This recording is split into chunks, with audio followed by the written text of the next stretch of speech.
Vamos a estar tocando tres temas. El día de hoy iniciamos con lo que es el glaucoma.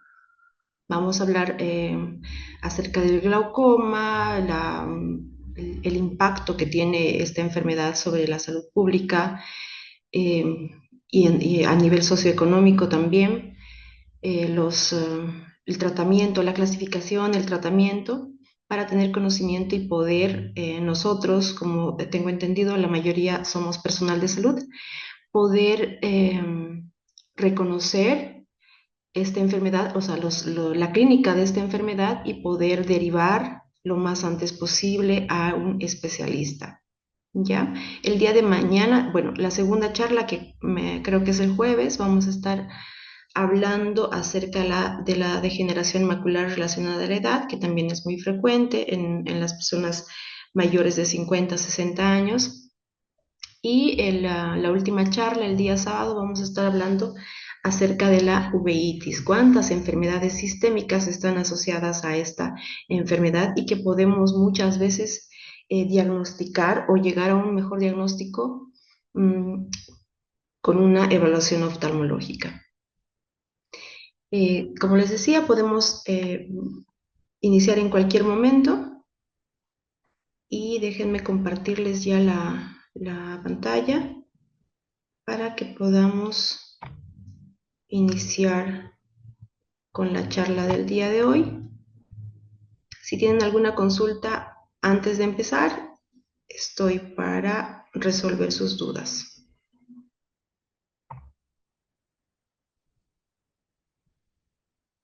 ¿Ya pueden ver la pantalla? ¿Ya se ve la presentación?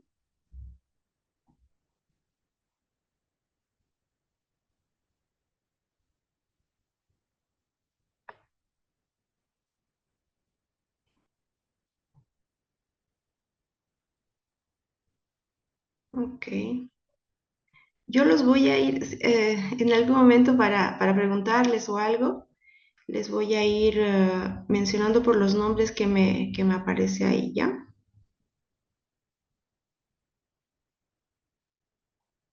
Ujú.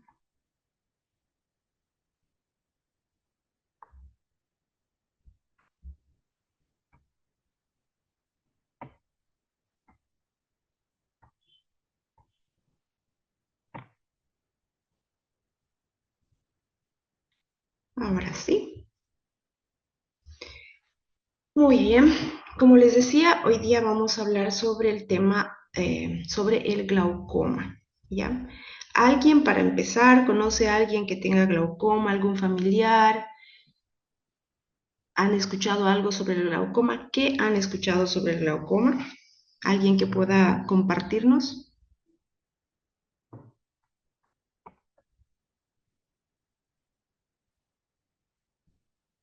¿Me escuchan?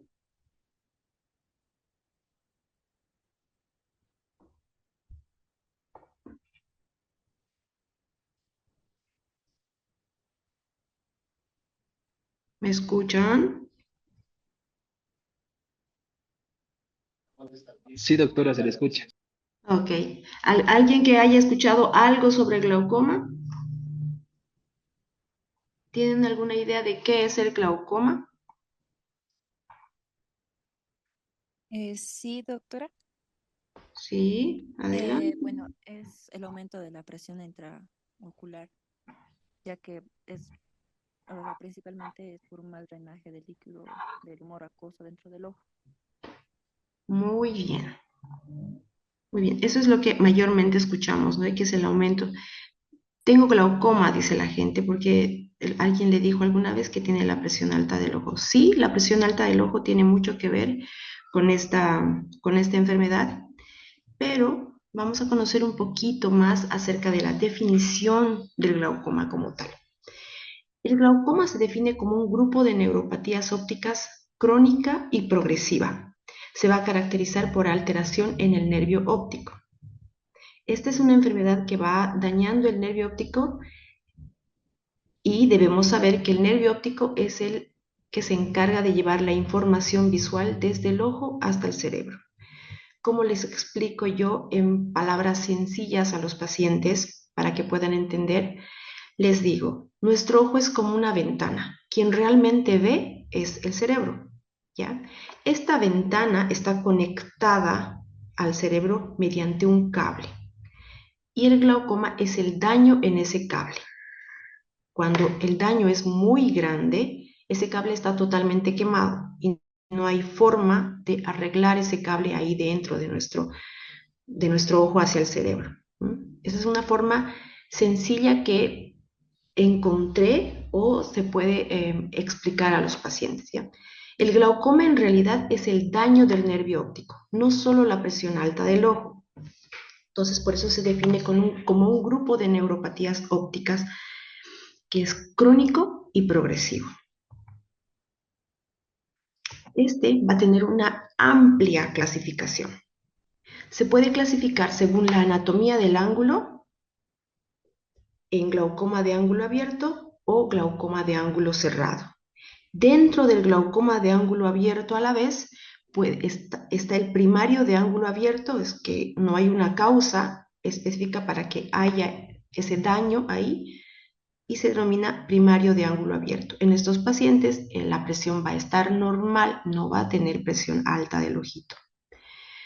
Y también el glaucoma de ángulo abierto se puede clasificar como secundario de ángulo abierto. Este va a ser secundario a otras alteraciones del ojo mismo. Ahí les puse en abreviado, pseudoesfoliación, quiere decir PXS, pigmentario y secundario al uso de corticoides. Entonces, estos son de ángulo abierto, pero que ha ocasionado el daño en el nervio óptico secundario a estas alteraciones que están también en el ojito, y secundario al uso de corticoides cuando usamos mucho tiempo algún corticoide, ya sea a nivel sistémico o a nivel tópico, ¿ya? Dentro del glaucoma de ángulo cerrado tenemos el cierre angular primario, o más conocido o antiguamente conocido como glaucoma agudo, el ataque agudo del cierre angular y el cierre angular crónico. En este grupo de glaucoma de ángulo cerrado también hay uno secundario que puede ser el glaucoma neovascular, inflamatorio y sinequial. Entonces, el neovascular, por ejemplo, voy a explicar también más adelante, pero es cuando neovasos o vasos van a obstruir ya el ángulo camerular, o algún proceso inflamatorio va a obstruir el ángulo camerular, entonces nos va a llevar a un glaucoma de ángulo cerrado, pero es secundario, no es de la anatomía misma de esta estructura.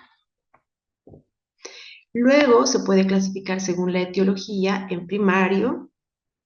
Dentro de estos está el glaucoma primario de ángulo abierto y el cierre angular primario. Como glaucoma secundario tenemos, como mencionaba, neovascular, uveítico, traumático, facomórfico. Luego se puede clasificar también según la edad de la presentación. Tenemos el glaucoma congénito, el infantil, que a veces aparece en los niños, el juvenil y el del adulto, que es el más frecuente.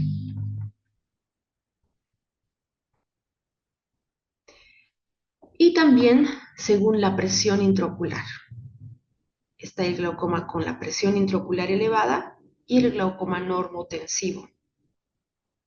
Ya, aparece el daño del nervio óptico, pero siempre que se ha controlado el paciente, la presión estaba normal.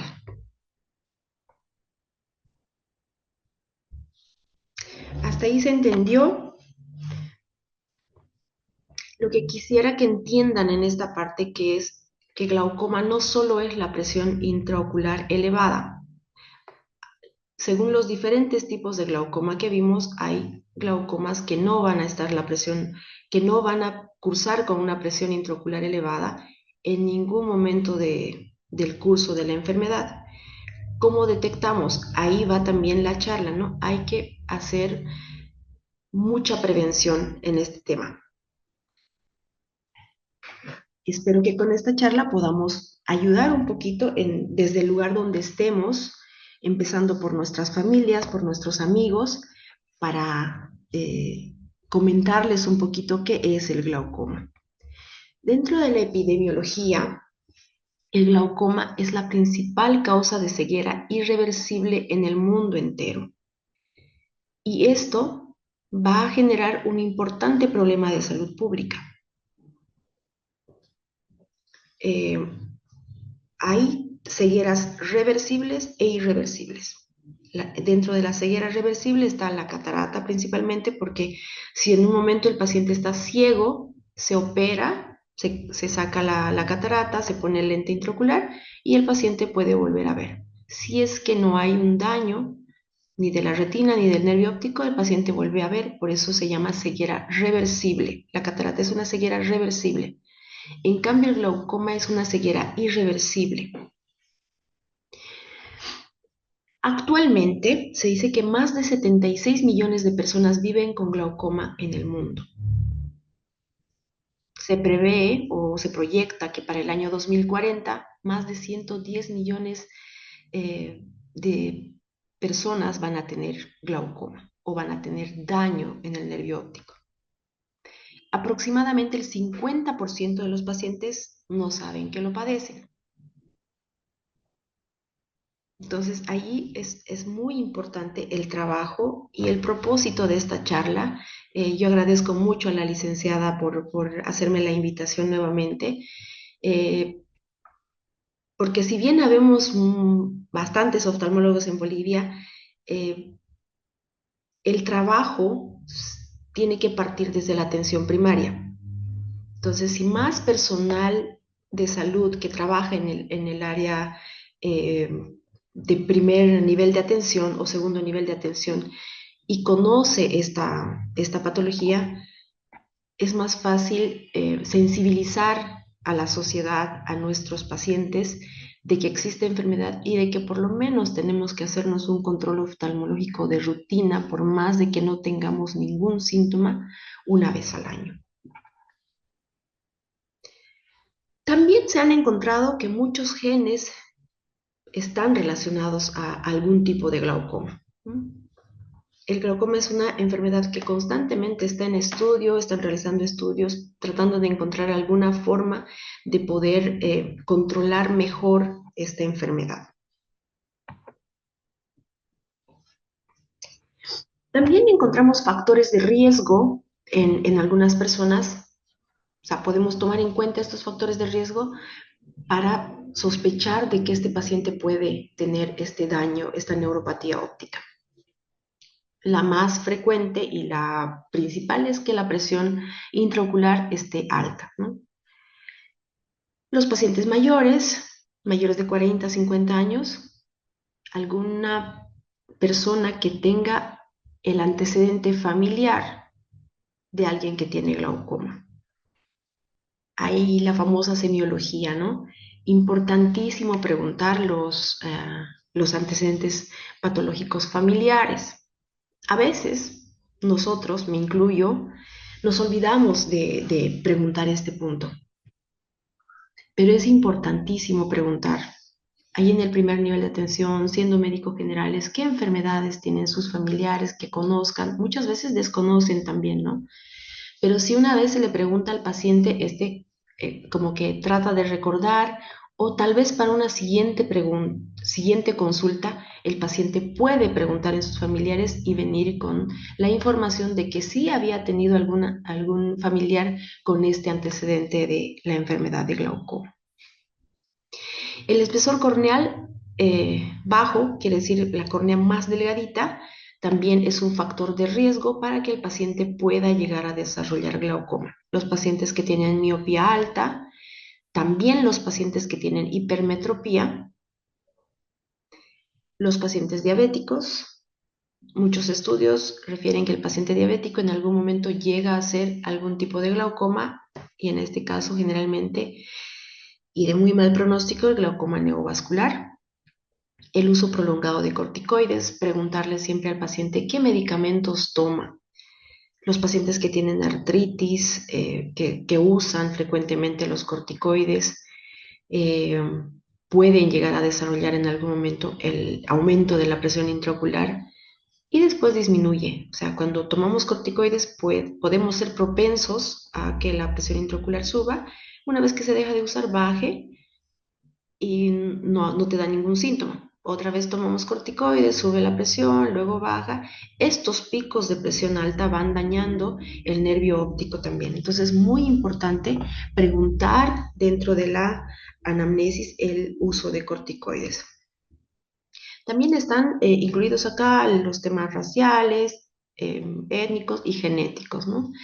Siempre les digo a los pacientes, o siempre es bueno mencionarles a los pacientes, si el familiar tiene glaucoma, eh, es muy probable que los hijos lleguen a desarrollar la enfermedad. Entonces, ¿qué estamos haciendo con darle esta información al paciente de que por lo menos levante la orejita, por lo menos diga, a ver, eso me dijo una vez una doctora o un doctor, o una licenciada o un licenciado, y que pueda poner un poquito más de atención a su antecedente? ¿Ya? Es muy importante esto de los factores de riesgo.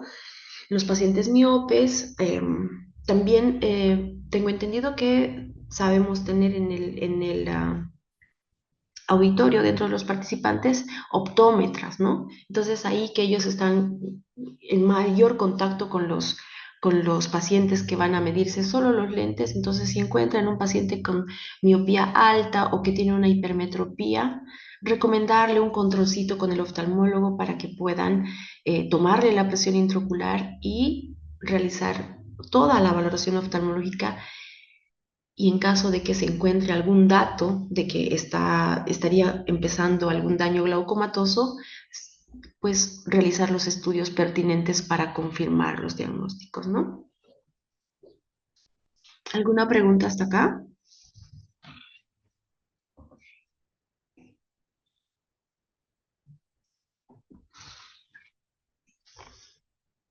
¿Alguna pregunta hasta acá? Bueno, vamos a hablar un poquito sobre el impacto que tiene esta patología en la salud pública. Tiene un alto costo en el tratamiento. Además que este tratamiento es de por vida, entonces es crónico. El paciente a veces, el bolsillo del paciente a veces no puede sostener estos gastos, más con la situación económica que vive nuestro país. Las gotas oftalmológicas, especialmente las que son para el glaucoma, se han disparado de forma increíble. Una gotita cuesta entre 300 y 400 bolivianos y eso le dura un mes. Entonces, implica un alto costo el tratamiento del paciente. Por otro lado, nos puede traer una discapacidad visual permanente. Por eso decíamos que es la principal causa de ceguera irreversible en el mundo, no solo en Bolivia. Para ello tenemos que trabajar, o sea, se tiene que trabajar desde el primer nivel de atención. Necesidad del diagnóstico precoz. ¿Cómo lo hacemos? Yendo a una consulta oftalmológica. Sin, sin, eh, sin querer hacer menos el trabajo de nadie, no es lo mismo irnos a una óptica a medirnos los lentes o a cambiar el lente que irnos a una consulta oftalmológica. Los oftalmólogos lastimosamente no se van a ir a un primer nivel de atención para hacer consulta, no. Oftalmología está en un tercer nivel, entonces muchas veces nuestro paciente le cuesta llegar a donde hay un oftalmólogo cerca. Entonces son muchos factores para que en el mundo en general, más en un país como el nuestro, el acceso está muy limitado. Ahí hace mucho, si tengo dentro de los participantes, si estamos personal de salud que todavía trabaja en un primer nivel, eh, ayudar a que se puedan hacer programas de detección precoz. Tamizajes también se pueden llamar, ¿no? Tamizajes, por ejemplo, en marzo tenemos el Día del Glaucoma, está en marzo. Entonces, organizar algo, invitar, no sé si a un oftalmólogo, eh, a las fundaciones. Hay varias fundaciones, como les decía, yo trabajo en Fundación en Santa Cruz, Pero hay fundaciones en La Paz, hay la Fundación Cantután y muchas otras fundaciones que trabajan para la salud ocular. Entonces, invitar a ellos para hacer alguna actividad de tamizaje y una detección precoz a estos pacientes, ¿no? Depende de nosotros como personal de salud, cómo queremos, eh, cómo queremos hacer una, ¿cómo sería la palabra? Hacer mm, algo, no hacer nuevo, pero algo diferente al resto del personal de salud para incidir un poquito en este tema, porque realmente es un importante factor económico además en la salud pública. La situación en Latinoamérica. Ya hemos visto en las primeras diapositivas que a nivel mundial es la principal causa de ceguera irreversible. En Latinoamérica, lastimosamente, hacemos el diagnóstico en etapas avanzadas. A nosotros llegan ya en las etapas muy avanzadas. Entonces, eso es parte de nuestra cultura, creo también, ¿no? Que dejamos para el último la salud, para el último. No solamente me refiero al tema de oftalmología, sino a cualquier otro tema de salud, ya sea sistémico o eh, cualquier problema de salud, dejamos para el final. El limitado acceso a los controles oftalmológicos, como les decía, es muy difícil que un oftalmólogo, eh, ya que esta es una especialidad de tercer nivel, pueda irse a un primer nivel para realizar las consultas. Muy difícil. Entonces, aquí, como primer nivel, nos tocaría buscar otras formas, otras alternativas de hacer esta detección precoz y facilitar de alguna manera el acceso a una consulta oftalmológica por lo menos una vez al año, ¿no? Y lo que les decía, el impacto socioeconómico que genera esta enfermedad. Bueno, vamos a empezar a explicar un poquito la fisiopatología del glaucoma. Primero, para entender un poquito en qué consiste esta enfermedad, tenemos que conocer lo normal. Lo normal dentro del ojo es que tenemos el humor acuoso, ¿ya? Este es el que va a definir la presión intraocular. El humor acuoso se forma en el cuerpo ciliar, como pueden ver si se deja ver mi flechita, donde dice cuerpo ciliar, ahí se forma el humor acuoso. De ahí va a pasar a la parte anterior por medio de la pupila, o sea, a través de la pupila y el cristalino hacia la parte, hacia la cámara anterior y se va a llegar a drenar, perdón, y se llega a drenar por dos vías, a través de la malla trabecular y a través de la vía uveoescleral.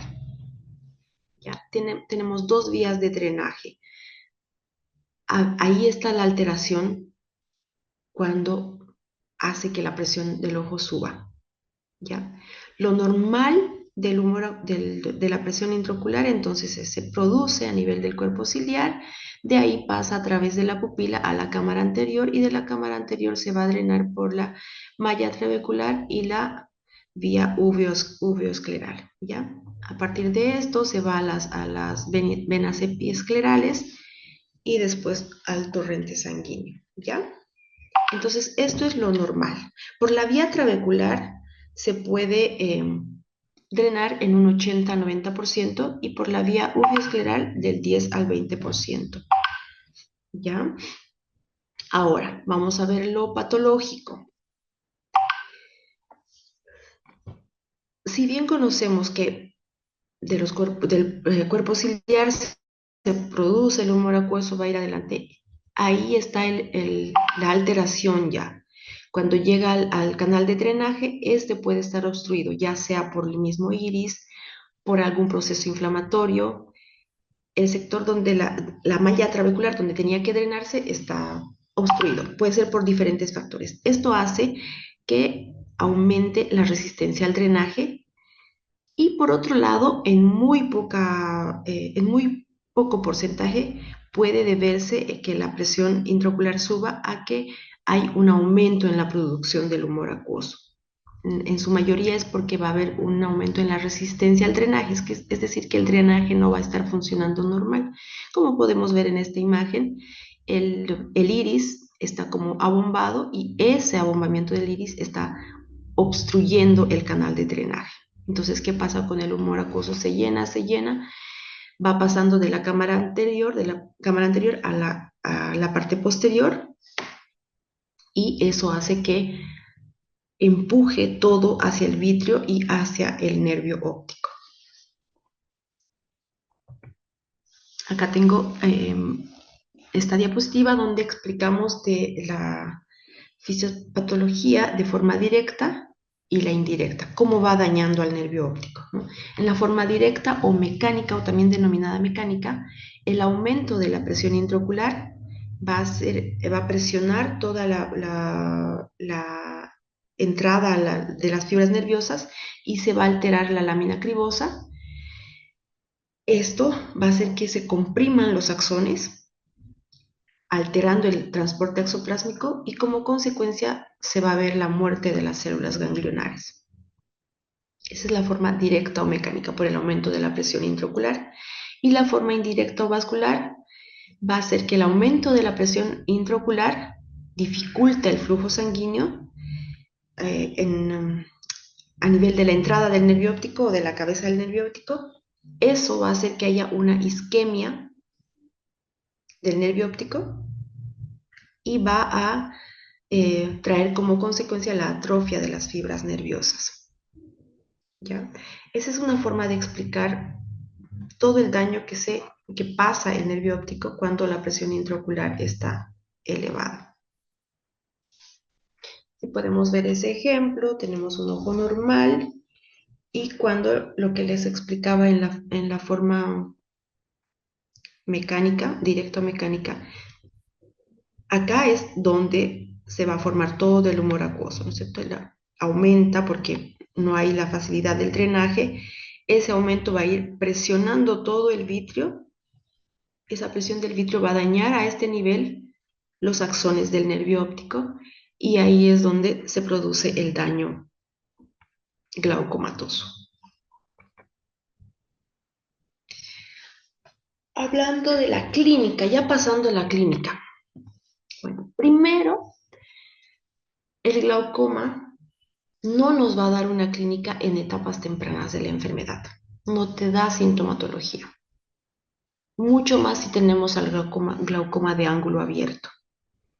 Generalmente esta patología se detecta en una consulta rutinaria, o sea, el paciente ni viene para saber si tiene glaucoma, pero en una consulta se puede identificar las alteraciones clínicas y confirmar el diagnóstico clínico y a veces con estudios también. Por lo tanto, es una enfermedad silente.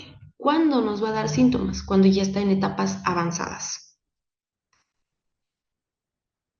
Y cuando en algunas ocasiones el aumento brusco de la presión intraocular también nos va a dar una clínica muy significativa y el paciente va a venir en ese momento a la consulta. ¿Y a quién llega primero estos pacientes? No es a nosotros. Muy rara vez viene el paciente con un dolor ocular que empezó hace unas horas con nosotros primero. Primero se va al médico general, a su centro de salud, ahí.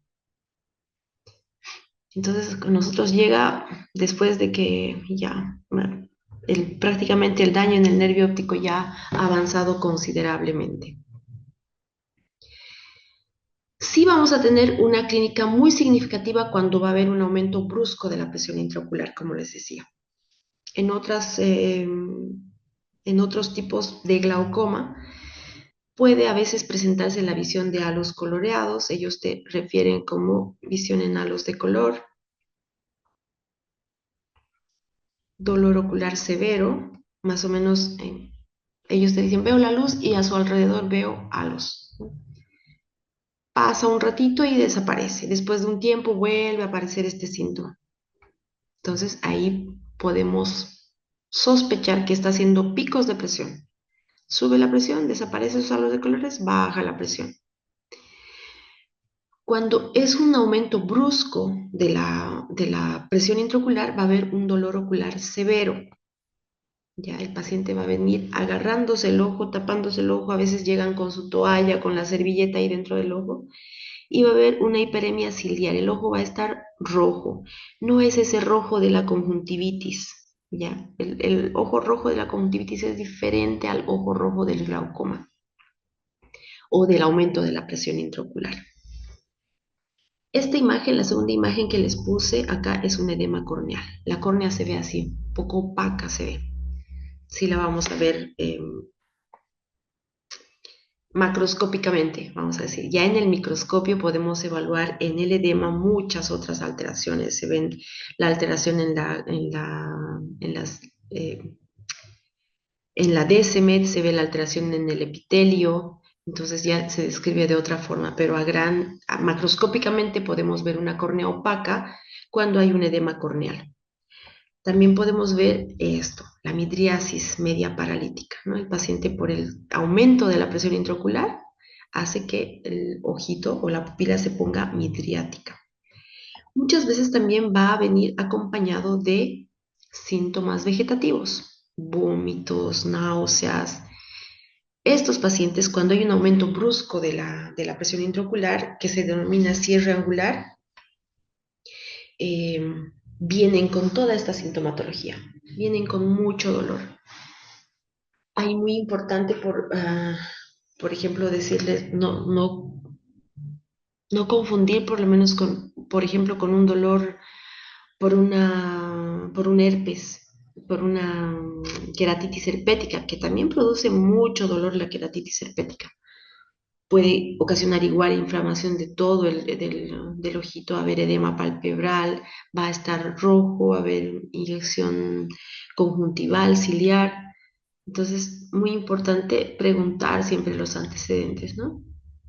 Sobre todo acá familiares, si en alguna ocasión ya ha pasado eso, cómo, cómo han hecho que pase el dolor. Entonces, realmente estos pacientes vienen como si quisieran sacarse el ojo. Vienen muy, muy adoloridos y como les digo, muchas veces con estos síntomas neurovegetativos. Ahora, ¿cómo realizamos el diagnóstico de esta enfermedad? Ya hemos visto parte de la clínica, esta parte que les mostré que se ve muy clarito en la clínica, no es de un glaucoma como tal, es de una elevación de la presión intraocular. ¿Ya? Generalmente cuando esos pacientes vienen con un dolor, la presión está por arriba de 40, 50 milímetros de mercurio. La presión normal dentro del ojo es de 10 a 20 milímetros de mercurio. ¿Ya? Dentro de ese parámetro lo podemos considerar normal. Entonces, ¿cómo hacemos el diagnóstico para decir que mi paciente tiene glaucoma o cualquier tipo de glaucoma? El glaucoma en todas sus variedades en realidad ya lo realiza el subespecialista, ya el subespecialista en glaucoma, porque tenemos esa subespecialidad. Pero nosotros podemos ayudar, como les decía, desde el lugar donde trabajamos con la sensibilización de esta enfermedad, ¿no? Hacer una buena anamnesis, demasiado importante hacer una buena anamnesis. Entonces, primero para diagnosticar el glaucoma tenemos que encontrar la presión intraocular mayor a 21. O sea, para pedir algunos estudios en realidad, para yo sospechar de glaucoma, tiene que estar la presión alta.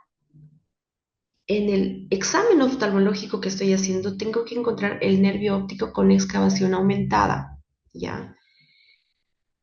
Y si el paciente tiene antecedentes familiares, de una vez pedir los estudios que nos van a ayudar a identificar o a diagnosticar el glaucoma en etapas tempranas. ¿ya? No, como les decía, no siempre tiene que estar la presión intraocular elevada. Puede estar la presión intraocular en 10 y si yo veo que el nervio óptico está alterado, ya tengo que pedir igual los exámenes complementarios para diagnosticar en etapas tempranas esta enfermedad. ¿Ya? Se debe pedir a los pacientes la tonometría periódica, que es la toma de la presión intraocular, la campimetría, que es un estudio de campo visual, y la tomografía de coherencia óptica del nervio óptico, que es una tomografía específicamente del nervio óptico. Acá les muestro unas triadas del glaucoma, tanto agudo y crónico. El glaucoma agudo o cierre angular, el paciente va a venir con un dolor ocular intenso, el ojo va a estar rojo, probablemente con edema palpebral, y el paciente va a referir disminución brusca de la visión. En los casos cuando sube la presión intraocular de forma brusca, estos tres puntos son clave. Disminución brusca de la agudeza visual.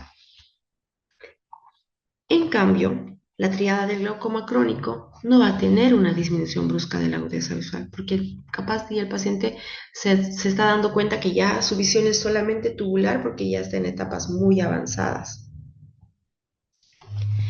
Entonces, la triada del glaucoma crónico es pérdida del campo visual, aumento de la excavación fisiológica y el aumento de la presión intraocular. Si encontramos dos de estos sin aumento de la presión intraocular, también es válido, no siempre tiene que haber los tres, ¿ya? ¿Qué quiere decir pérdida del campo visual?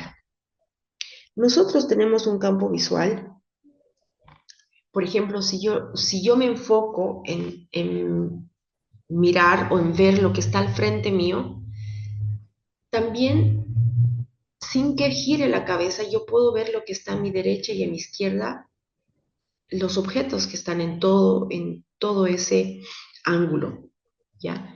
Ese es mi campo visual. ¿Qué pasa en estos pacientes? Se reduce ese campo visual y se convierte en una visión tubular, es decir, que solo ve como si estuviera viendo por medio de un tubo.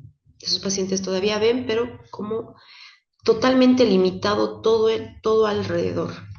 Esos pacientes vienen a la consulta y dicen, no, es que me estoy cayendo mucho las gradas.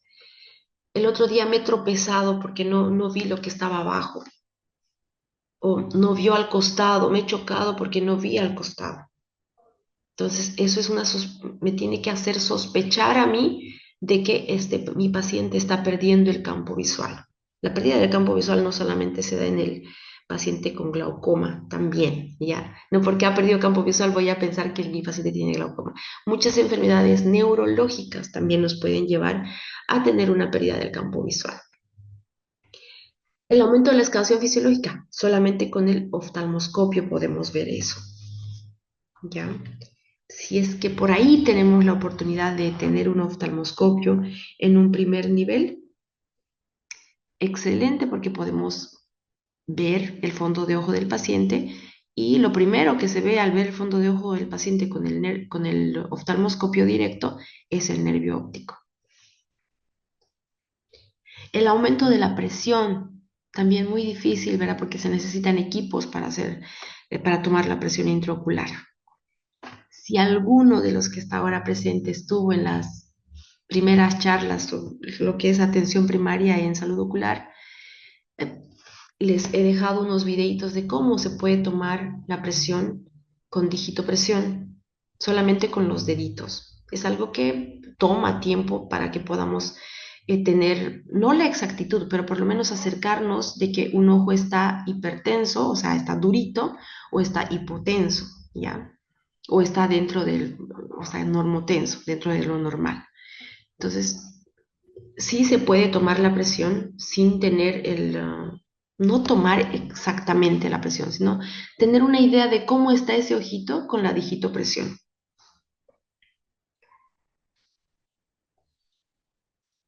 También necesitamos los exámenes auxiliares, como les decía, ¿no? El tonómetro. Ahí tenemos una imagen del tonómetro de Goldman, que es el gol estándar para tomar la presión intraocular. Este se encuentra generalmente en las lámparas de hendidura. Necesitamos para tomar la presión intraocular una tinción de fluoresceína y cuando acercamos al ojito se ven estas líneas. Tienen que estar unidas. La línea de arriba, la línea de abajo, estas dos líneas curvas tienen que unirse. Y en la lámpara de hendidura, a este nivel, más o menos tenemos una perillita donde nos va a marcar cuánto de presión tiene ese ojo. Es chocar un poquito a la parte central de la córnea y nos marcas. En caso de que estas líneas estén más separadas, tenemos que girar la perillita hasta que se acerquen y ahí es donde nos marca la presión del paciente, ¿ya? Les pongo ahí esa imagen del tonómetro de Goldman. Actualmente hay muchos otros tonómetros. Vamos a empezar con el tonómetro de Schultz, que es un poco más antiguo, pero que todavía algunos oftalmólogos usan, ¿no? Este oftalmólogo nos da un parámetro también de cómo está la presión intraocular del ojo. Este es el tonómetro de Perkins, este blanquito de acá, que es de contacto también, se pone anestésico al paciente y se puede tomar la presión intraocular. Los que son más modernos no necesitan tinción de fluoresceína, los que son más antiguos todavía necesitan tinción de fluoresceína. Y este es uno más moderno todavía, que es el tonómetro de Eicher. Este tiene como una agujita con la punta romita en este segundo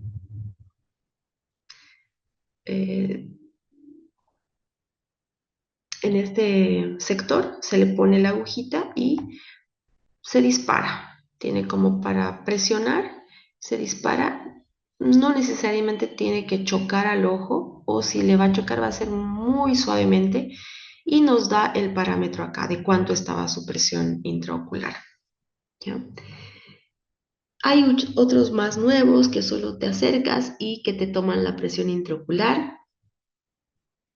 Eso lo tienen ya las clínicas oftalmológicas que tienen los equipos con la última tecnología. Pero sí, existe también esos equipos que te toman la presión intraocular sin tocarte, acercándose a tu ojito nada más. Ni te tocan la córnea, absolutamente nada.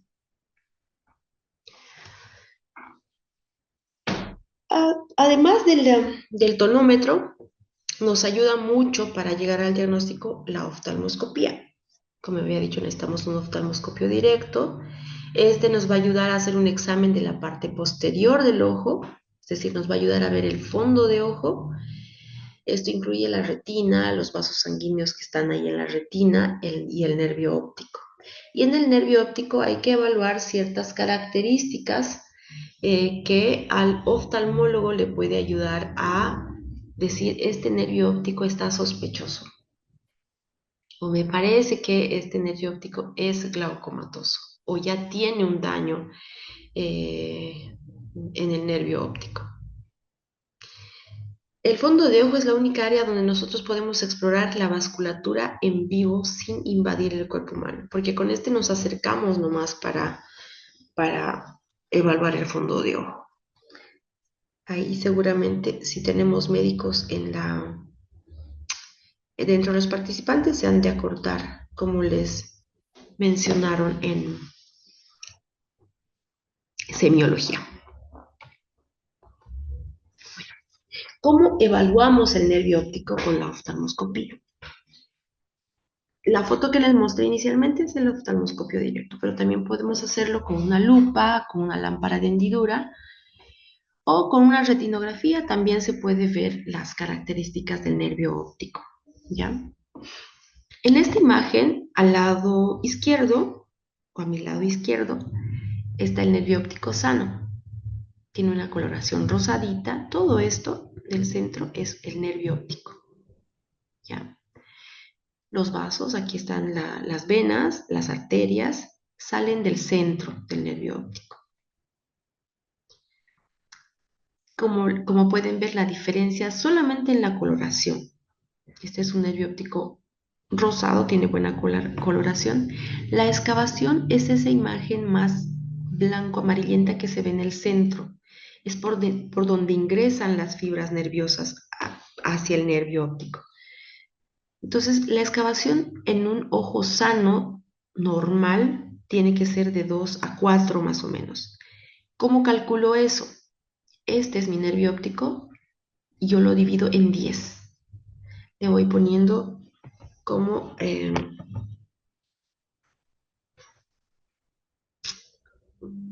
como dividirlo de afuera hacia el centro en 10. Entonces ahí voy calculando, por decirles, la excavación.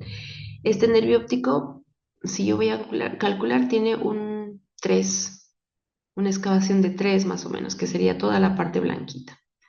Nos vamos al nervio óptico glaucomatoso, perdón, vean, ahora sí. El nervio óptico con glaucoma se ve más pálido, ya no va a tener esa coloración rosada.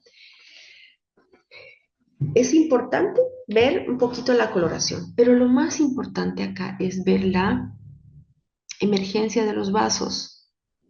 Si podemos ver, todo este sector ya está totalmente pálido, ¿no? Pero en realidad la excavación de este ojito está en un 8 o 9, porque la excavación está a este sector. Si mi nervio óptico está hasta acá, la excavación está a este sector. Todo esto grande ya es la excavación. Entonces, ¿qué quiere decir eso? Que yo tengo menos fibras nerviosas ahí, todo el resto ya está dañado, todo esto ya está dañado, todo lo que está en el centro es la entrada ya que se hizo con la isquemia y todo eso que hablamos en la fisiopatología. ¿Ya? Es mucha práctica poder diferenciar todos estos signos. Hay muchos otros más, pero a grandes rasgos les menciono los que más tomamos en cuenta.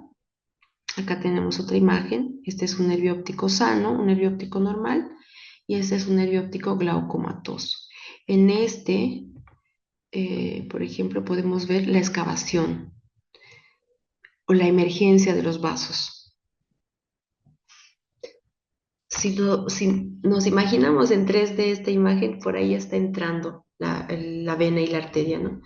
Todo el resto ya se ve parte de la lámina cribosa y todo ese anillo neuroretiniano que llegaría a ser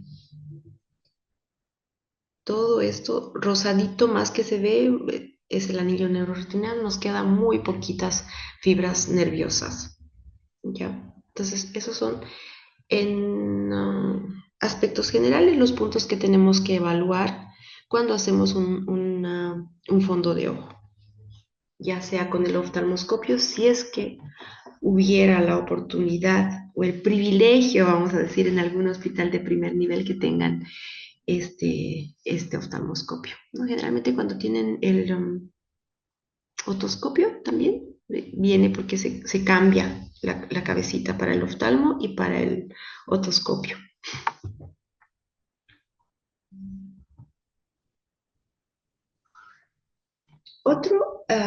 Otro procedimiento, vamos a decir, que nos va a ayudar a llegar a un mejor diagnóstico e incluso a clasificar ya el tipo de glaucoma, si es abierto, si es cerrado, es secundario, eh, pigmentario, pseudofoliativo, todo eso es la gonioscopía, ¿ya?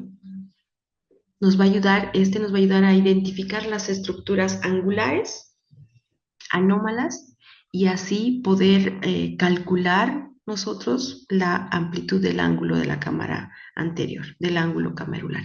Entonces ahí este nos va a ayudar a definir si es cerrado o es abierto, si el glaucoma es de ángulo abierto o de ángulo cerrado. Se puede utilizar también este gonioscopio en algunos procedimientos quirúrgicos para visualizar el ángulo durante la trabeculoplastia con láser o para cuando se está haciendo una goniotomía. Nos va a ayudar en ese momento. ¿Qué se evalúa con el gonioscopio? Nos va a ayudar a ver el ángulo.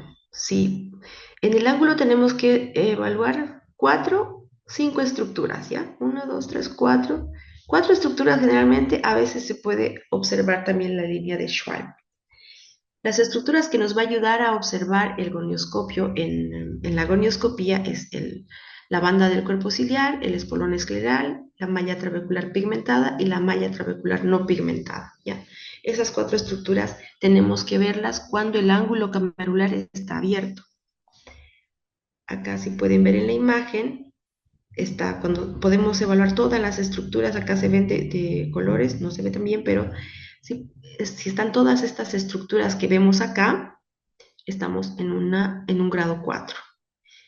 Vemos una estructura menos, grado 3, solamente dos estructuras, grado 2, solamente una estructura, grado 1, y cuando no se ve ninguna de estas estructuras, porque el iris ya está tapando toda esa estructura, es un grado 0. Entonces, cuando estamos en grado 0, 1, hasta 2, podemos decir que es un glaucoma de ángulo cerrado, porque está cerrado y está haciendo que se obstruya el canal de drenaje.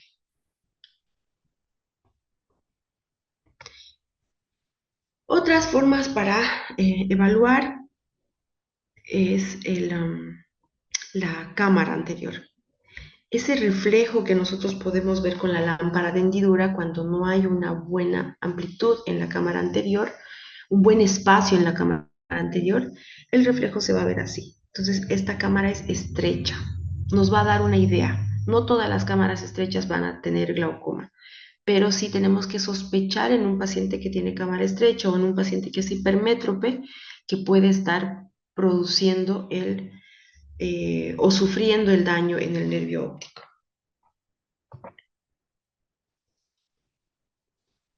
La campimetría es otro estudio que nos va a ayudar ya esto nos ayuda en el diagnóstico, pero también en los controles. Nos ayuda a saber si está avanzando el daño glaucomatoso o no. Nos ayuda a saber si el paciente ha estado usando de manera adecuada sus gotitas o no.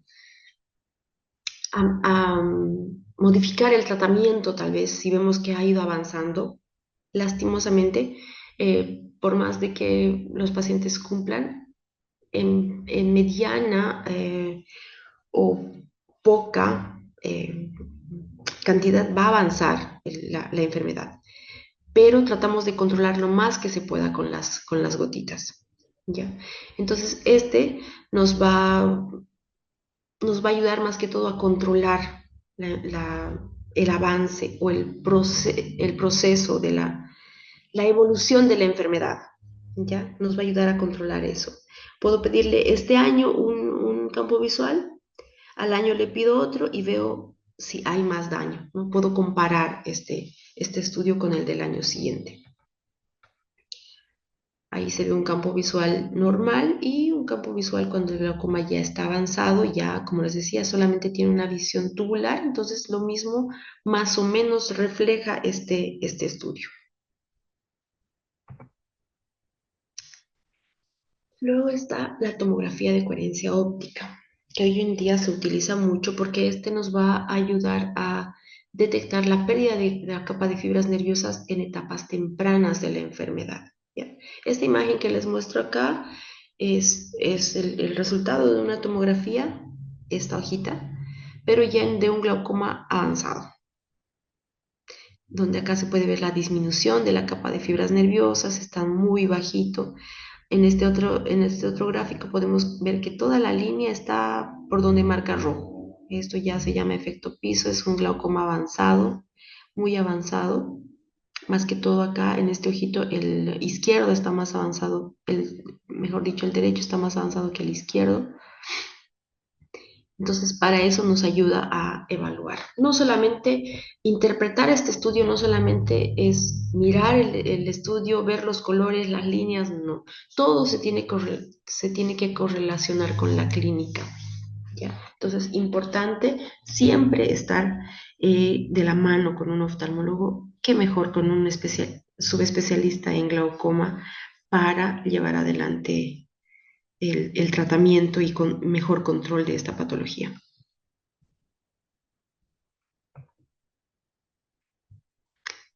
Acá les muestro algunas imágenes del glaucoma congénito. Ya, a veces los bebés nacen así y tal vez muchas veces podemos confundir, ¿no? Ese bebé tiene ojos azules, ojos plomos. No, o sea, hay que poner un poquito de atención también en estos casos, o aquellos bebés que nacen con mucho lagrimeo, sí, derivarlos con el oftalmólogo para una mejor evaluación, o que parece que tienen los ojos muy grandes, entonces no está de más mandarles con la evaluación del oftalmólogo, ¿ya? Acá les puse igual unas imágenes de algunos tipos de glaucoma de ángulo abierto pero secundario. La imagen de la izquierda es un glaucoma, es un síndrome pigmentario. Esta imagen marroncita que ven son como puntitos, múltiples puntitos que están a nivel del endotelio en la córnea. Entonces se ve así. Se llama síndrome de dispersión pigmentaria. Hasta que yo no vea cómo está el nervio óptico, porque si hay un daño en el nervio óptico, ya va a ser un glaucoma pigmentario. Pero si yo no he visto todavía el nervio óptico, y viendo esta imagen, por ejemplo, para mí es un síndrome de dispersión pigmentaria, a diferencia de que este es un síndrome de pseudoesfoliación. Muchas veces todas esas imágenes blanquecinas que se ven ahí en el borde pupilar también pueden estar en el ángulo camerular, obstruyendo el canal de drenaje y a consecuencia de esto aumentar la presión del ojo y producir el daño glaucomatoso. Ya entonces, poner mucha atención también en caso de que se pueda ver algún pacientito con estas características en el ojo, ¿ya? Entonces, estos son glaucomas de ángulos abiertos, pero secundarios. Secundario a eh, esta- esta- estos pigmentos, el ángulo camerular el canal de drenaje se va a cerrar parcialmente y el paciente puede estar haciendo picos de presión. Entonces, estos pacientes tienen que ser controlados mínimamente de forma anual para ir viendo los estudios y si en algún momento el daño avanza, proceder tal vez ya a algún acto, algún procedimiento quirúrgico. ¿Alguna pregunta hasta ahí?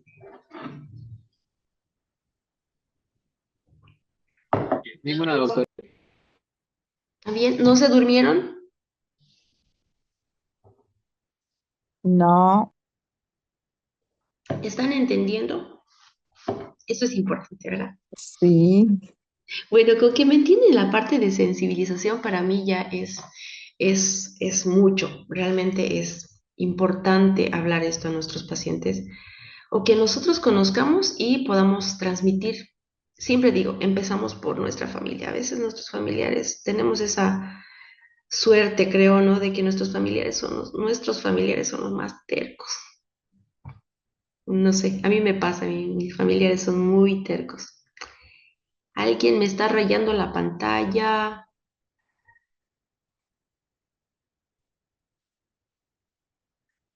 Ok, vamos a continuar. Algo me hicieron en la presentación.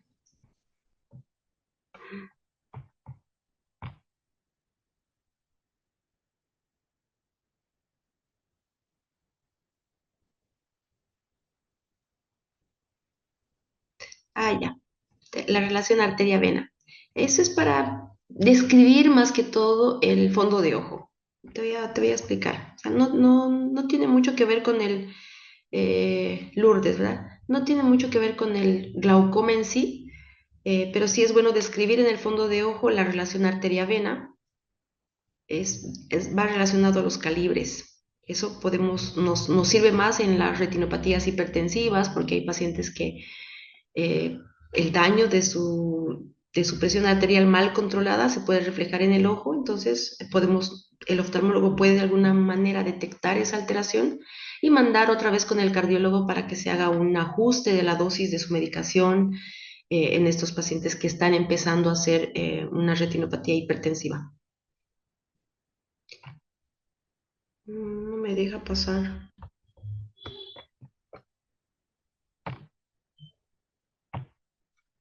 Ahí está. Para responder tu pregunta, nos vamos un poquito atrás. Alguien me puso unas rayas en la pantalla.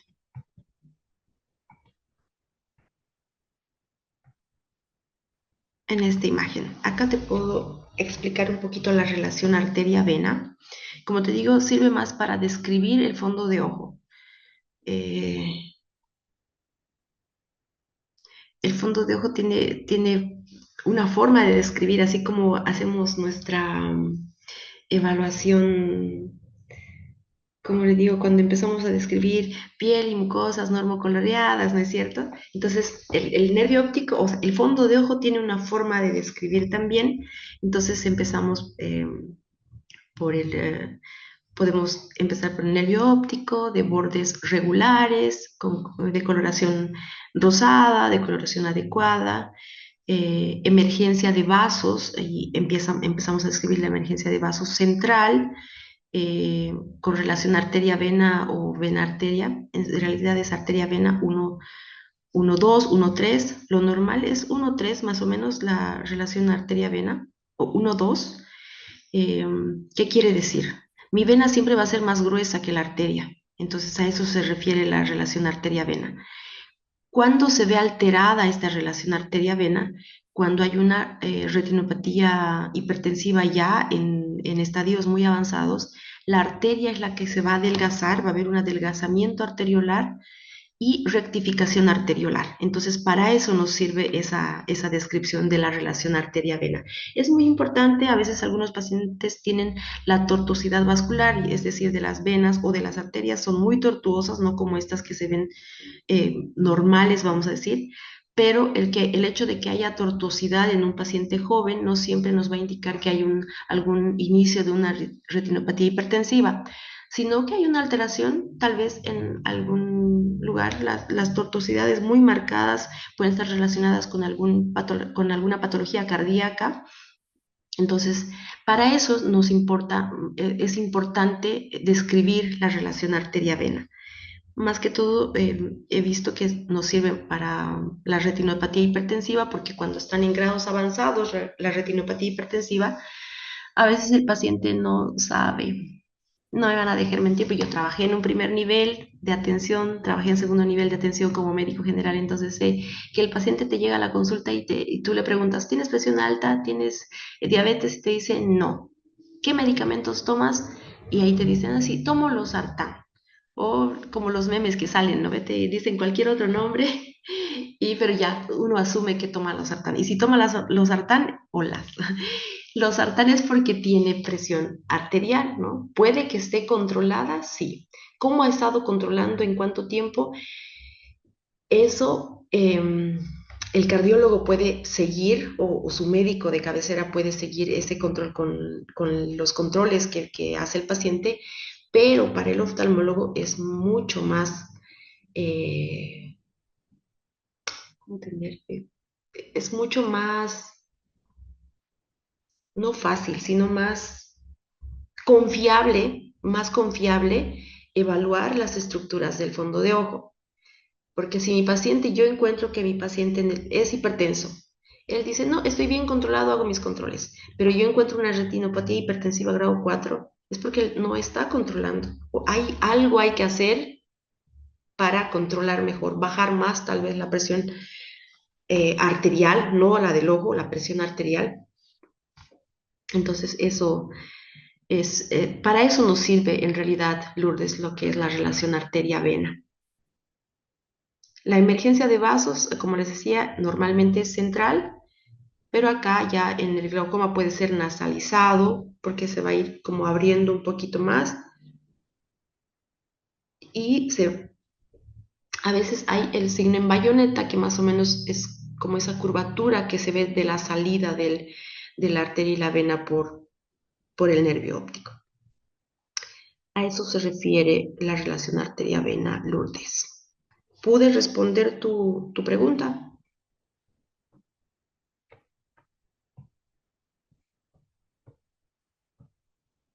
Buenas noches, doctora. Sí, gracias, doctora.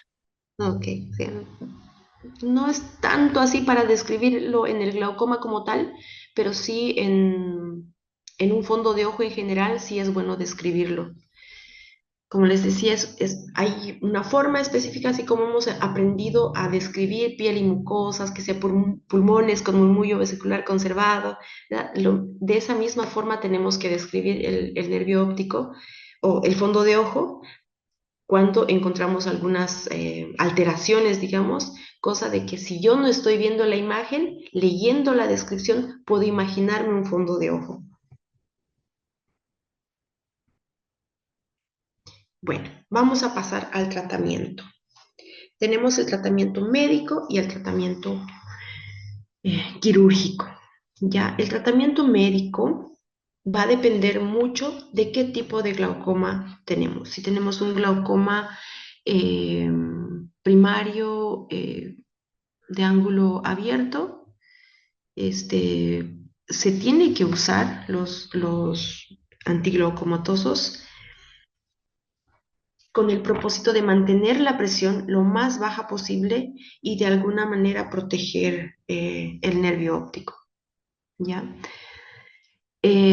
Para el glaucoma de ángulo abierto tenemos algo, o sea, hace algunos años se usa algo que se llama el láser SLT, que es específicamente para el glaucoma de ángulo abierto, quiere decir para el glaucoma normotensional, que no está con la presión alta. Entonces, este procedimiento, el láser SLT, ayuda a que haya un mejor flujo del humor acuoso eh, una vez que se haya hecho el láser SLT. ¿Ya? Cuando tenemos un glaucoma secundario, por decirte, tenemos que tratar la base. Por ejemplo, en un paciente que tuvo un trauma en el ojo, puede desarrollar glaucoma secundario al trauma, ya puede subir la presión. General, en un inicio bajar la presión y después subir la presión. Entonces ahí tenemos que controlar ya con colidios antihipertensivos.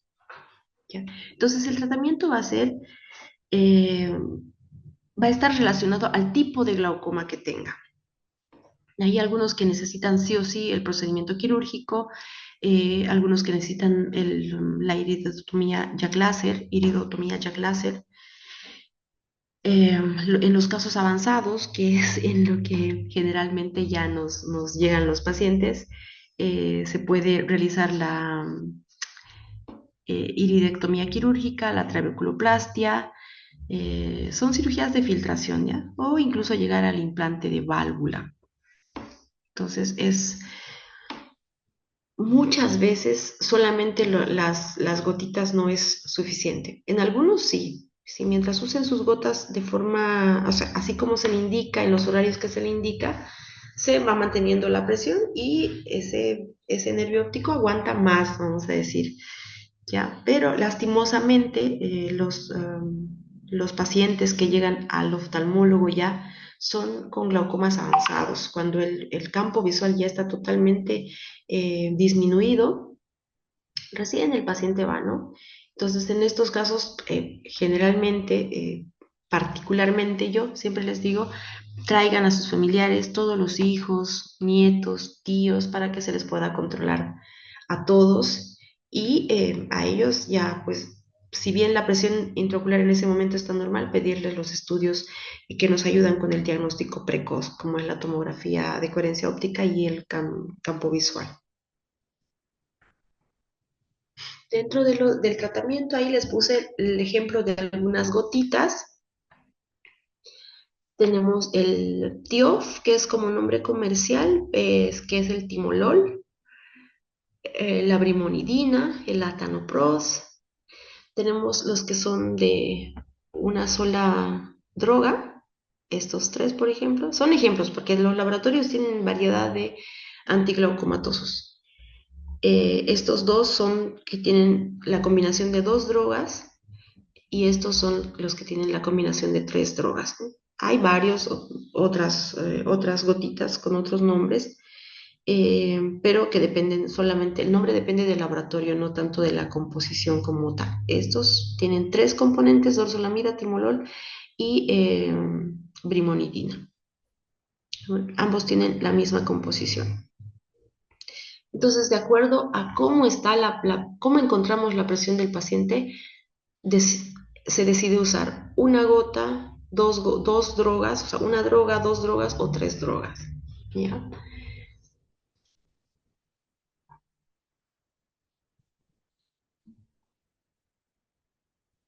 Bueno, aquí algo que sí nos puede servir para cuando estamos tal vez en un primer nivel o en un segundo nivel y tenemos un paciente que probablemente viene con un glaucoma agudo o con un cierre angular primario. Entonces se puede utilizar acetazolamida intravenoso, ¿ya? Aplicarle al paciente acetazolamida o en caso de que no haya, se puede utilizar vía oral 250 miligramos. La acetazolamida viene de 250 miligramos, entonces puede tomar uno cada 6 horas como máximo. ¿Ya? Eso para ayudar a bajar la presión, el colirio antihipertensivo, que puede ser en lo posible el que tenga las tres drogas, porque vamos a ayudar a bajar con mayor facilidad y rapidez la presión intraocular.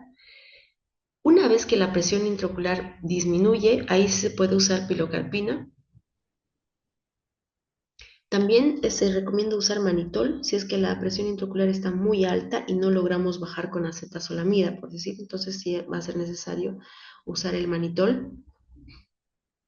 Y una vez que se controla la presión intraocular ya baja, por decir, estos pacientes con el cierre angular primario vienen con una presión de 40 a 60 milímetros de mercurio.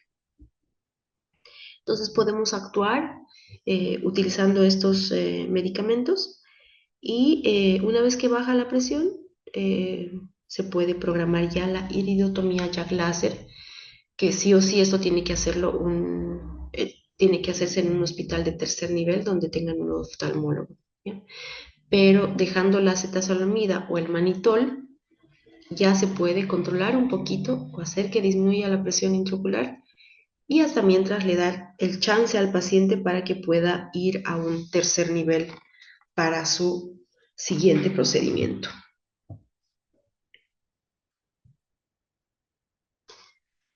Aquí les pongo una imagen de la iridotomía Jack láser, ¿ya?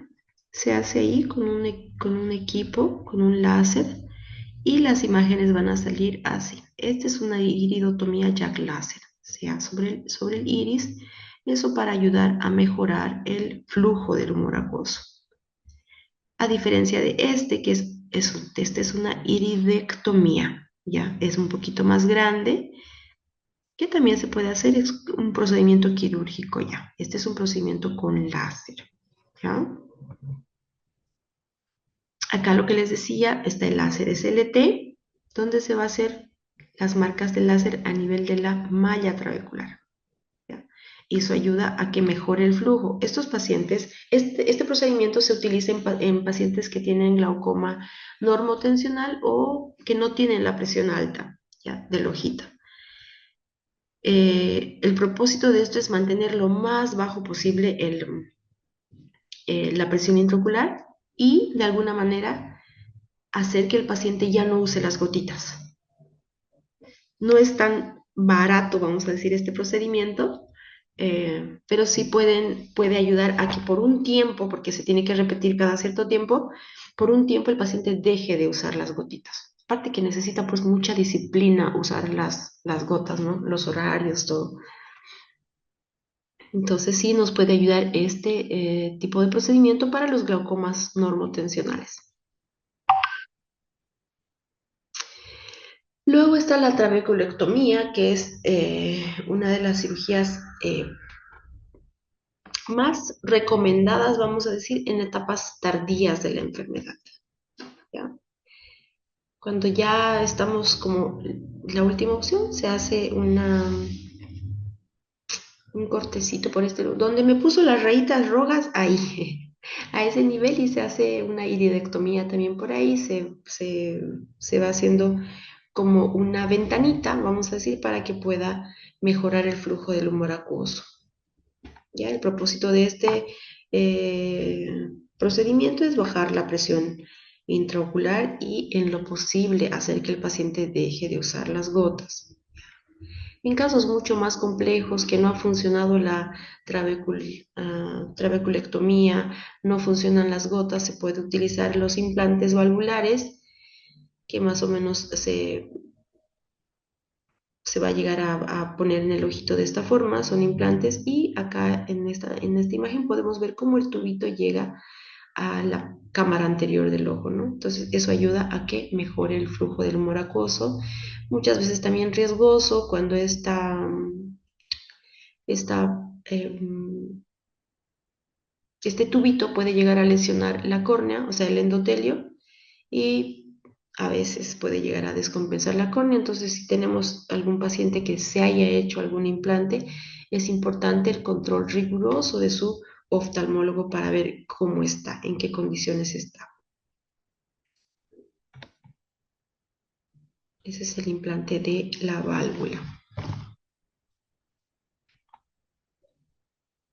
Ahora, actualmente, bueno, no tan actual, ya hace unos años atrás, se está utilizando mucho las cirugías de glaucoma de mínima invasión o denominadas MIGS, ¿ya?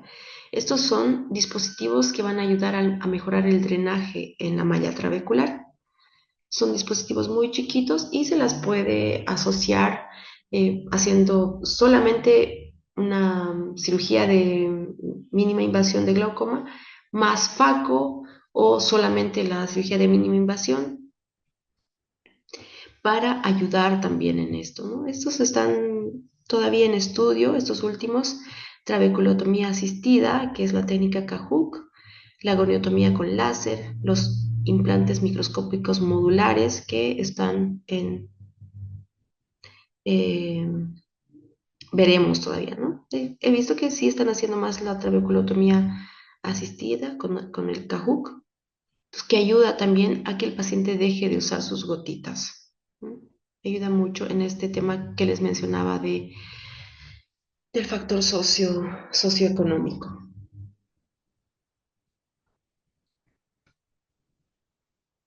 Bueno, eso sería todo lo que podemos hablar del glaucoma. Estoy atenta a sus preguntas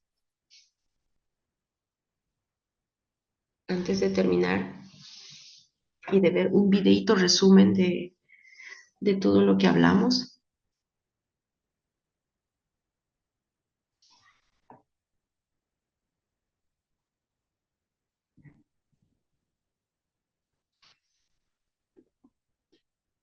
¿No hay preguntas?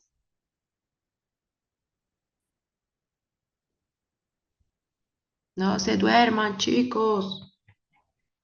Doctora, buenas noches. Una consultita. Usted mencionaba al inicio de la clase, ¿no? El uso de lentes en pacientes con glaucoma. ¿Eso cómo podría influir después de la cirugía? ¿Sería necesario todavía el uso de lentes o ya no el uso de lentes con el tratamiento? ¿Cómo funcionaría eso? ¿Podría guiarme un poquito, por favor? Eh, las cirugías del glaucoma es estrictamente para controlar un poco la presión intraocular, ¿ya? Si el paciente usaba lentes, usa lentes, normal.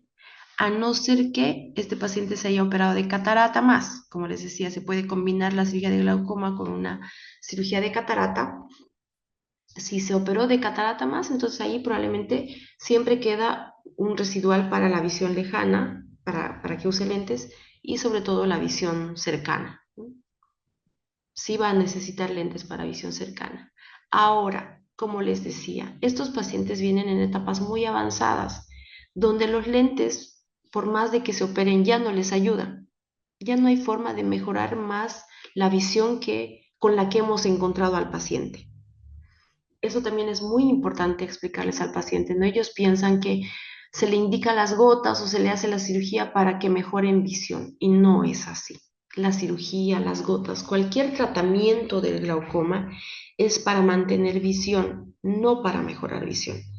Donde llegó con el oftalmólogo, con la visión que llegó al oftalmólogo, con esa visión se queda. El oftalmólogo trata de mantener esa visión con los controles, con las gotitas, con el procedimiento, sea el láser SLT, sea la iridotomía Jack láser, sea un procedimiento quirúrgico como tal. Entonces, el propósito de esto es mantener la visión. Por eso también es importante hacer el diagnóstico precoz. Mientras más antes detectamos la enfermedad, tenemos una mejor visión y mantenemos ese mejor campo, ese mayor campo visual que tiene todavía nuestro paciente. Pero cuando llegan etapas avanzadas, lastimosamente no hay lente que le ayude a mejorar. Si se opera de una catarata, podemos ayudar a mejorar la claridad, la nitidez, pero más no ya el campo visual que ya ha perdido. Está bien, doctora, muchas gracias. Ahora sí me quedó más claro. Ok. También como experiencia les comento esto, particularmente yo soy de indicar más el filtro azul para los lentes, ¿ya? He tenido unos cuantos casos que a los pacientes que tienen glaucoma no les sienta bien el filtro azul. Para ellos es mejor el antirreflex o el filtro verde, ¿no? Entonces hay pacientes que prefieren aceptan más el filtro verde, los pacientes que tienen glaucoma, los que están con glaucoma avanzado. Entonces, por ahí sí hay algún familiar que conozcan que tiene con glaucoma y que está controlado y necesita usar lentes, entonces es mejor un filtro verde. Les, eh, les ayuda más el filtro verde que el filtro azul.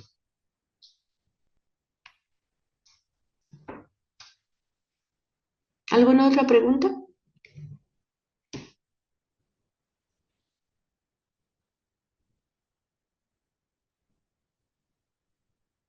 ¿Cuántos médicos generales hay? Yo les voy a preguntar. Ahora sí, yo les voy a preguntar.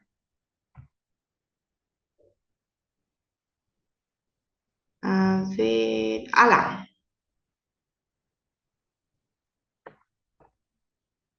Alan,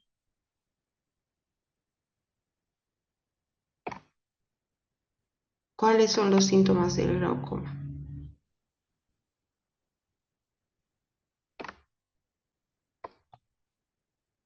Ya se han olvidado, ¿ves? ¿Cómo le van a explicar al paciente? Alexandra,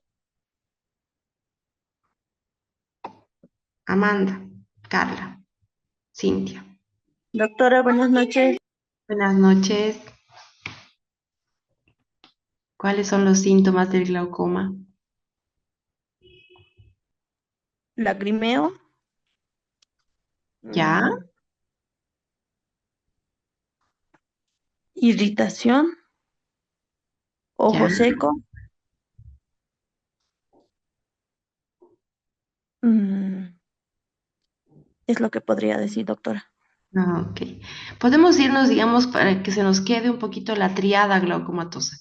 La triada del glaucoma abierto, del glaucoma agudo y la triada del glaucoma crónico. En el agudo habíamos dicho que va a haber dolor intenso, va a haber el ojo rojo y la disminución brusca de la visión, de la agudeza visual. Ese es el agudo. Ese es cuando la presión subió de forma brusca y el paciente viene ese rato por el dolor que le está ocasionando ese aumento brusco de la presión intraocular. Luego tenemos la triada del glaucoma crónico, ¿verdad? Que ese ya va a ser viendo el daño glaucomatoso, puede la presión estar viendo el daño glaucomatoso en el fondo de ojos, se va a ver el daño en el nervio óptico, puede o no estar la presión intraocular elevada y algo principal, algo importante que va a tener pérdida del campo visual. Ese paciente va a decir, estoy viniendo porque la anterior semana me he chocado, me he caído las gradas, no he visto las gradas, me he tropezado. Entonces, son los síntomas del glaucoma crónico, principalmente la pérdida del campo visual, porque ellos ya tienen una visión tubular nomás. Denise o Seila.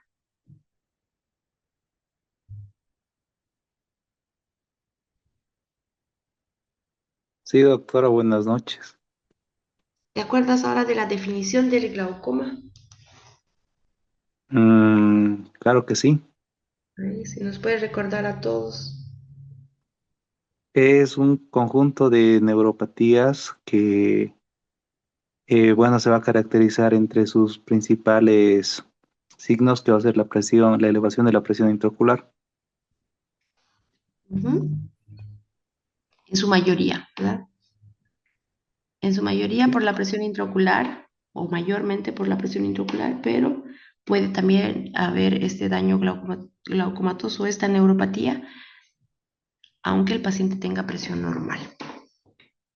Muy bien. ¿Alguna pregunta más que tengan?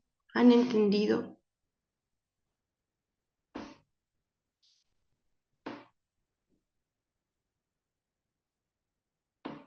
cómo se puede Ah, clasificar el glaucoma? doctora, disculpe. Sí. No sé si podría volver a repetir esa parte donde menciona cómo podemos identificar la profundidad de la cámara, ya que cuando utilizamos, por ejemplo, corticoides, Ujú. alguna vez leí en algún artículo que, bueno, tenemos que revisar la profundidad de esta cámara para poder utilizar los mismos, ¿no? Entonces, esto según su experiencia, quería saber, doctora, si usted lo realiza antes, tal vez, mira la profundidad de esta cámara para empezar a recetar estos corticoides o cómo se aconseja esto, doctora, por favor. Ok.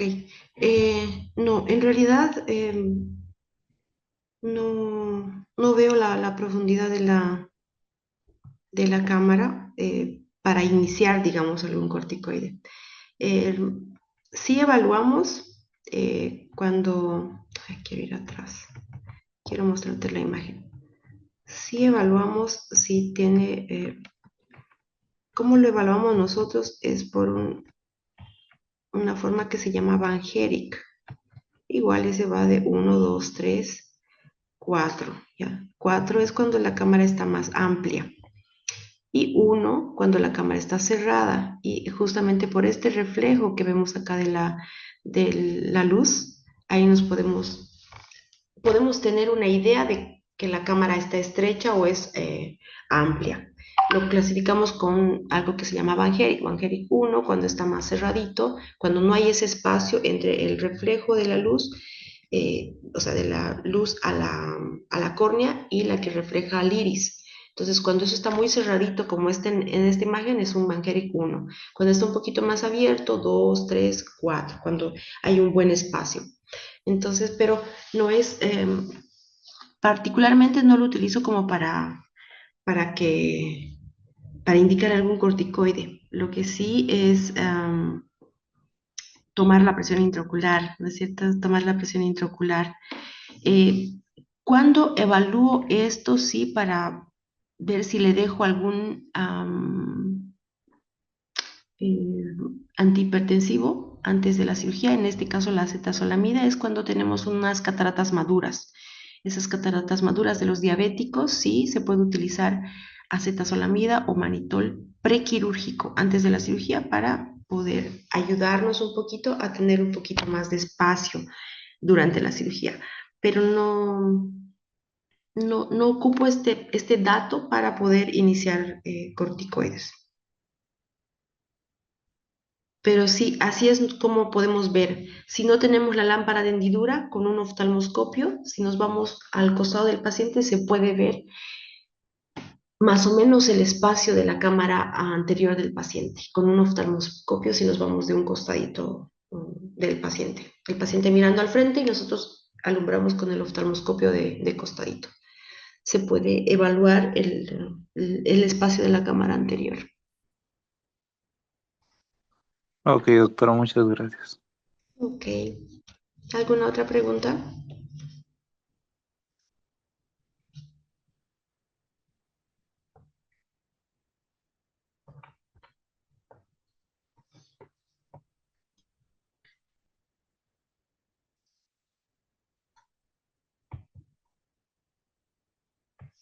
Bueno, vamos a ver ahora un último videíto donde es como un resumen de todo lo que hablamos, ¿ya? pues es muy cortito lo que hablamos, muy resumido. Tenemos que tener en cuenta que glaucoma es una subespecialidad, en realidad el campo es muy amplio y estamos nosotros, tanto desde el primer nivel como nosotros los oftalmólogos generales, para poder derivar a tiempo nuestros pacientes, ¿no? Podemos, como oftalmólogos generales, considero yo que podemos iniciar el tratamiento, pedir algunos estudios y una vez que se confirme el diagnóstico, ya derivarlo con un subespecialista en caso de que no se vaya a controlar la presión y que el daño glaucomatoso siga avanzando a pesar de estar cumpliendo con el tratamiento que necesita el paciente, ¿no? Y desde un primer nivel, ver los síntomas, los antecedentes, sobre todo los antecedentes, ahí nos puede ayudar. Y esta parte de hablar con el paciente y recomendarle por lo menos un control oftalmológico una vez al año. Mi recomendación es esa, ¿no? Si estamos en un primer nivel o en un segundo nivel, buscar instituciones que trabajen con la salud ocular y hacer un tamizaje para una detección precoz. Puede que en el tamizaje, obviamente, si voy a ir a tomar la presión intraocular a una cierta cantidad de pacientes, no la mayoría van a estar con la presión normal, pero si encuentro a alguno con la presión alta, lo voy a poder derivar a un tercer nivel para que haga los estudios pertinentes. Un tamizaje de fondo de ojo y si encuentro alguno con presión normal y con la alteración en el nervio óptico, derivarlo también para que pueda hacer los estudios pertinentes para un diagnóstico, eh, para confirmar el diagnóstico, ¿no? Y poder iniciar el tratamiento mientras más antes, mejor. Vamos a ver este resumen y ahí les dejo con el resumen. Conduciendo a una irreversible pérdida de la visión. En la mayoría de los casos, este daño está causado por un incremento en la presión dentro del ojo. El ojo produce un fluido llamado humor acuoso que es secretado por el cuerpo ciliar en la cámara posterior, un espacio entre el iris y el cristalino.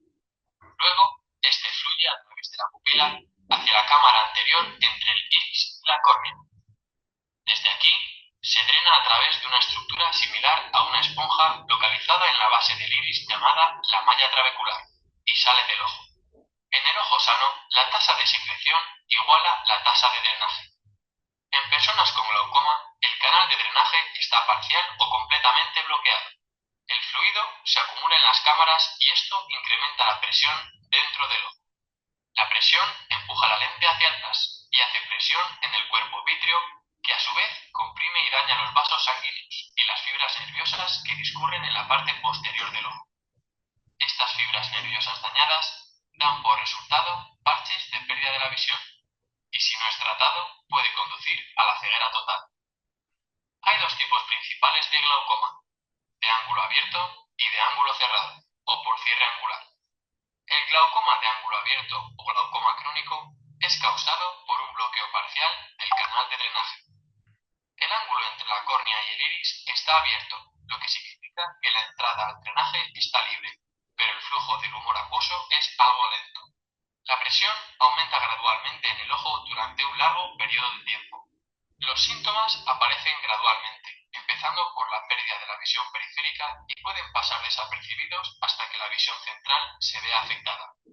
La progresión del glaucoma puede ser detenida con tratamientos médicos, pero parte de la visión que se ha perdido no puede ser restaurada. Es por esto que es muy importante detectar signos de glaucoma tempranamente con exámenes oftalmológicos periódicos.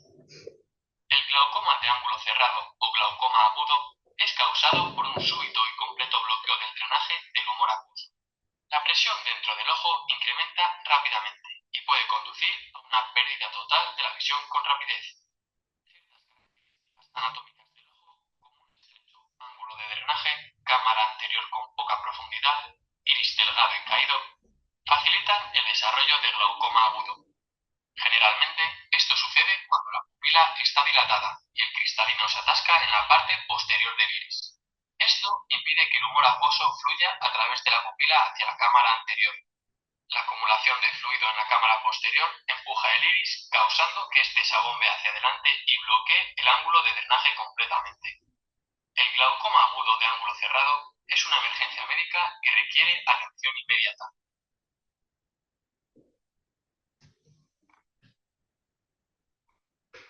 Niña conduciendo a... Muy bien, ahí tienen la bibliografía de donde hemos preparado la presentación. Y muchas gracias. Espero de verdad que pueda ayudar un poco para poder sensibilizar más a la población y que por lo menos de 10 pacientes que les vamos diciendo que tienen que hacer un control oftalmológico de rutina, por más de que no tengan síntomas, unos 2 o 3 vayan al control, eso ya es bastante, ¿no? Si podemos ayudar a que estos pacientes lleguen a una etapa de ceguera irreversible. Muchas gracias.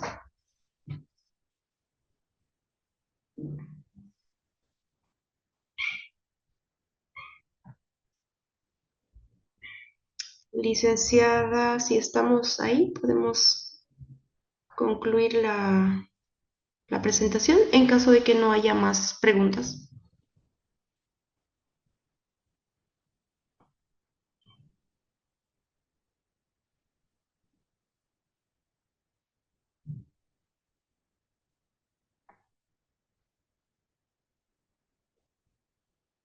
No está la licen.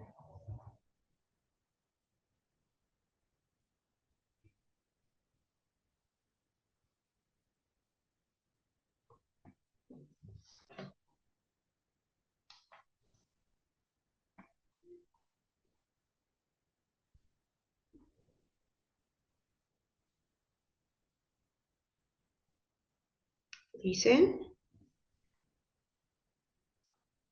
¿No hay más preguntas, chicos?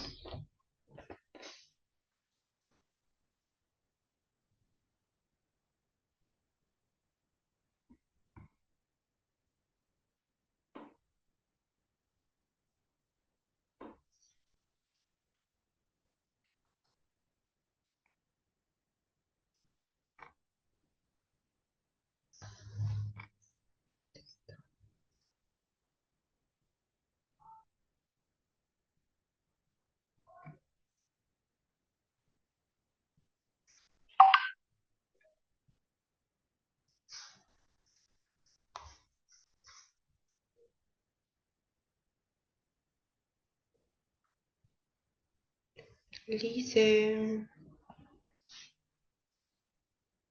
No hay más preguntas, ¿verdad?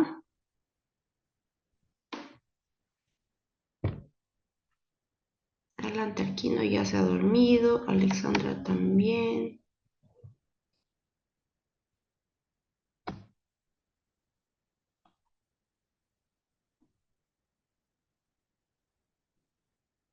Denise.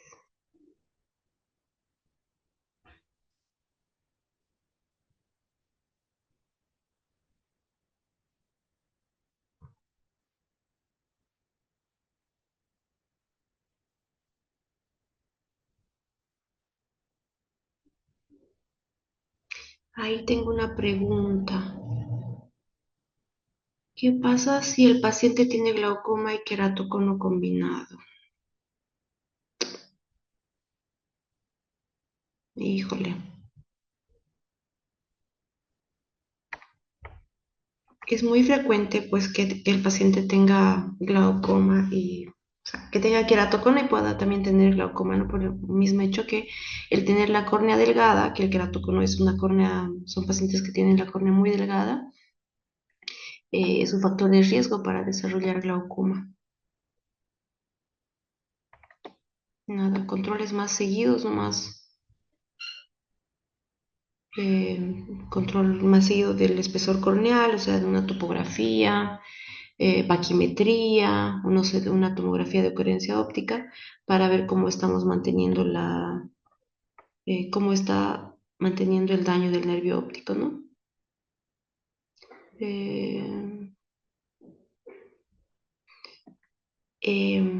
no puede resolverse en un solo procedimiento, porque el queratocono tiene otro procedimiento que es muy diferente al del glaucoma, entonces necesariamente tendría que hacerse en dos tiempos o dependiendo también de la experiencia de tu oftalmólogo, se podría hacer. Tendrías que buscar un especialista en segmento anterior y glaucoma, que son dos subespecialidades, ¿no? El segmento anterior es un subespecialista y el glaucoma es otro subespecialista. Entonces, pero si tu especialista, ya sea segmentólogo o glaucomatólogo, tiene experiencia en hacer el procedimiento en uno, podría ser, pero generalmente no es recomendable hacer en un solo procedimiento.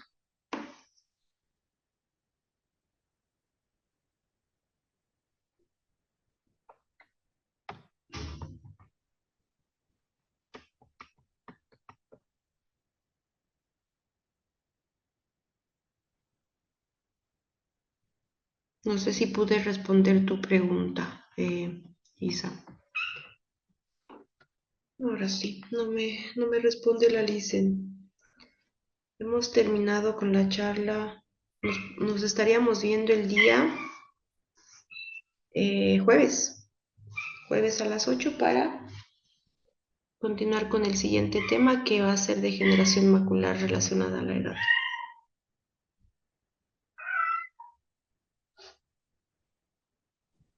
Doctora, una consulta. Adelante. ¿Qué pasaría si tuviéramos una paciente que está embarazada y está con glaucoma al mismo tiempo? Híjole. Pasa que no. Tal vez se podría hacer un láser, ¿no? Si está con su presión alta. ¿Está con presión alta? ¿O solamente con el daño, o con presión normal y con el daño glaucomatoso? Con la presión alta. La presión alta. Tal vez sería bueno un procedimiento, en este caso sería mejor el procedimiento a que use gotas, a no ser que se pueda coordinar el tratamiento de las gotas con su ginecólogo. Pero sí, esto hay que coordinarlo con el especialista de ginecología también. Lo ideal sería coordinarlo con él para ver si se puede indicar alguna gotita. Oh, Pero lo ideal sería tal vez una iridotomía, Jack láser, que ayude a bajar la presión, pero siempre en coordinación con el ginecólogo. Tuve un paciente hace un tiempo y sí, coordiné con el ginecólogo me dijo no puede usar gotas. Entonces nada, tuvimos que esperar hasta que tenga su bebé. Lo bueno de este paciente era que estaba ya cerca, digamos, y no estaba tan alta la presión. Pero si está alta, hay que hacer algo. Si está arriba de 30, 40, hay que buscar algo en conjunto con el ginecólogo. entonces, doctora, si la paciente, digamos, está con la presión muy alta, digamos, y está embarazada, directamente podríamos dar como solución como el láser, ¿no? Para que no pueda usar las gotas. Para que no, esto el doctor dice no usar gotas, si es que su ginecólogo dice no, está contraindicado, se puede directamente el láser. Pero como te digo, igual en coordinación con el ginecólogo. Está bien, gracias, doctora. ¿Cuánto está la presión? Estaba entre unos 30, más o menos 25, 30. Mm, ¿Está con alguna medicación sistémica el paciente? O sea, nada del ojito, algo sistémico. A lo que refería, no, porque sí vino con dolor de ojo al centro de salud donde estábamos y ahí sí le detectaron que sí estaba La con presión. glaucoma y con la presión elevada. Sería bueno, tal vez podríamos, sí, lo ideal sería el láser, pues, para bajar la presión. Ver que no esté tomando algún corticoide, tal vez a veces les dan para la maduración pulmonar del bebé, ¿verdad? Eso podría haber hecho que suba la presión, entonces buscar primero eso, que no haya un factor secundario que haya hecho que suba la presión. si es que fuese el caso, suspender eso, o una vez que se suspenda, la presión se va a regular. Si es algo primario, entonces el láser sería lo ideal, coordinando con el gineco. Muy bien, gracias, doctora. A ti.